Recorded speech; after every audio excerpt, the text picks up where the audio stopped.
সত্যি বলছি, এক দেখাতেই পছন্দ। আজকের লাঞ্চ দুর্দান্ত, অসাধারণ। ঠোঁটে কিছুতেই ঠোঁট রাখতে পারবে না এটি যখন মুখে দেবেন। তবে 1 চামচ তেলে ডিম আর আলুগুলো ভেজে ফেলুন। এইবার আর 1 চামচ তেল যেই দেবেন, সঙ্গে বেশ খানিকটা পেঁয়াজ হালকা ভাজা হলেই রসুন, লঙ্কা আর সামান্য ধনেপাতা। রসুনের পরিমাণটা বেশ বেশি, আমি একটা গোটা রসুনকে দিয়েছি। ভালো করে যেই কষাবো, ঠিক সেমনি সময়ই স্যার বাইরে যাবেন। আর সময় পেলেন না, ওদিকে যে ঘরের মধ্যে একটা প্রাণী নাকে আর মুখে আঁচল চাপা দিয়ে হাঁচি চেপে স্বর্গের সিঁড়ি গুনছে, সে খেয়াল কি কেউ রাখে? দেখুন, এবারে ঢাকাটা তো সরিয়ে দিলাম। পোস্তটাকে ঠিক আধবাটা করতে হয়েছে, আর সঙ্গে 1 চামচ সর্ষের তেল। 2টো আলু ঢাকা খুলেই আগে সরিয়েছিলাম, সেই দুটোকে এবার ম্যাশ করে নিয়েছি। ম্যাশ করা আলু ওই পোস্তর ঘাড়েই ফেলে দিলাম। এইবার শুধু নাড়াচাড়া, তবে গ্যাসের ফ্লেম মিডিয়ামে রেখে একে হালকা করে নেড়ে চেড়ে ভাজবো। সঙ্গে একটু সর্ষের তেল এবার তো দিতেই হয়।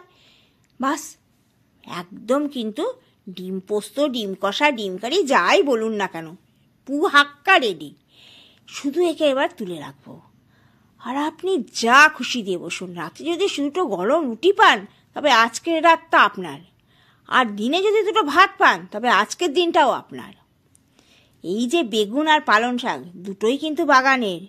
কিচ্ছু দেবো না জানেন, নুন আর হলুদ দিয়ে শুধু নেড়ে চেড়ে ভেজে নেব। এর স্বাদ অতুলনীয় বললেও কম বলা হয়। সঙ্গে মুসুরির ডালে মূলো, ওহ, লেপ কম্বলের দাম শীতকালে এই জন্যই বোঝা যায়, বুঝলেন? এই মূলো দিয়ে ডাল রান্না আমার প্রায় হয়েই এসেছে। আর এবার একটুখানি খাটুনি বাকি আছে। ওই যে কয়েকটা লেগ পিস, এই হচ্ছে যত কেলেঙ্কারি। তাকে সর্ষের তেল দাও, নুন দাও, হলুদ দাও, রসুন আর লঙ্কা এই দিয়েছি আজকে, আর কিচ্ছু না। ভালো করে মাখিয়ে এইবার একটা লেবুকে 4 টুকরো করে নিয়েছিলাম। এই শীতকালে যত ঝামেলায় লেবু চিপতে, হাত দিয়ে না চিপলে আমার পোষায় না। এতকালকার অভ্যাস, মেশিনপত্র লাগে না। ভালো করে মাখিয়ে রেখে দিয়েছি। ঠিক যখন খাবার দেব তার একটু আগে এই লেগগুলোকে কড়াইতে দিয়ে এপিট ওপিট লাল লাল করে ভেজে নিয়েছি। আর এবার ভাত গুছিয়ে ফেলেছি, সঙ্গে শশাটাও কেটে রেখেছিলাম। এই যে ডিম পোস্ত, লেগ, শশা, ডাল আর পালং শাক।